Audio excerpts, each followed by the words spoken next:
What's up, man? Dapat yung ano, yung bubuga siya. Niligo na siya.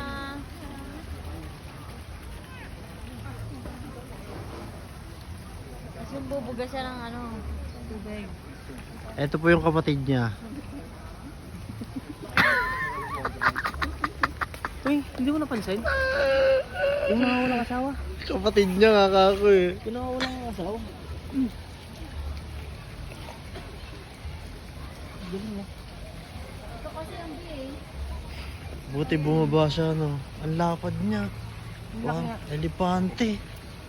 Bangis na. Ulo, kawawa Hindi mo naman nabugan pa. ng tubig yun. Oh, yung magdaan siya sa sinasama. Parang ang lungkot niya naman, no? Wala siyang,